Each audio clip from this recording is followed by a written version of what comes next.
అండి, అందరికీ నమస్తే. ఈరోజు హైదరాబాద్లో వర్షం పడుతుంది.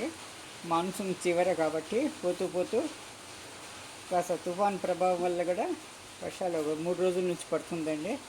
అందుకే వేడి వేడి గారెలు చేయాలని చూస్తున్నాను. చూడండి, ఇది మినపపిండి మినపగుళ్ళు నానబెట్టి వేసేసుకున్నాను. ఇందులో ఉల్లిపాయలు, పచ్చిమిరపకాయలు, అదే జీలకర్ర, తర్వాత కొత్తిమీర వేసుకున్నానండి. పిండిని బాగా ముందుకు మర్దన చేసుకున్నాను అనమాట. మర్దన చేసుకుంటే బాగా పొంగుతాయి. మనం సోడా గిడ ఏం వేయాల్సిన అవసరం లేదు. తగినంత ఉప్పు వేసుకుంటే సరిపోతుంది. రుచికి సరిపడా ఉప్పు వేసుకొని మనము పిండిని మాత్రము బాగా మర్దించాలండి. మర్దిస్తే బాగా ఉబ్బెత్తుగా ఉండి గుల్లవిచ్చి చక్కగా వస్తాయి. వేరే ఏ ఇది లేకుండా చేత్తోనే ఇలా వేళ్ళతోనే వేసేస్తాను. చూడండి, ఇలా తీసేసుకున్నాము. ఇది సర్దేసుకొని మధ్యలో కన్నం చేసుకొని ఇలా వేసుకోవడమే అండి.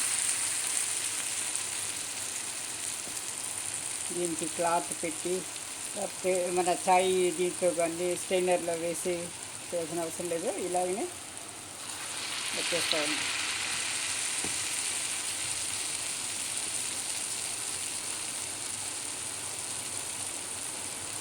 చూడండి, ఇట్లా చేసి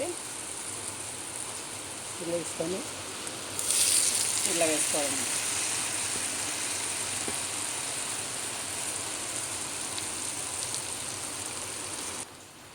రెండో వాయి కూడా వేసేస్తున్నాను.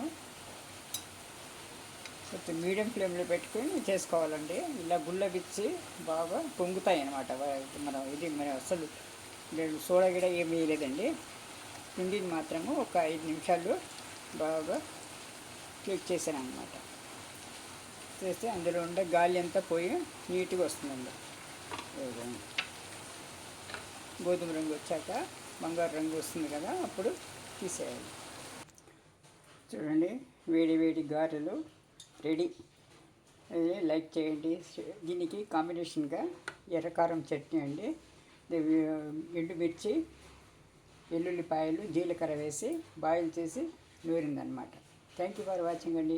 ఛానల్ని లైక్ చేయండి, సబ్స్క్రైబ్ చేసుకోండి, షేర్ చేయండి, కామెంట్ చేయండి. Thank you.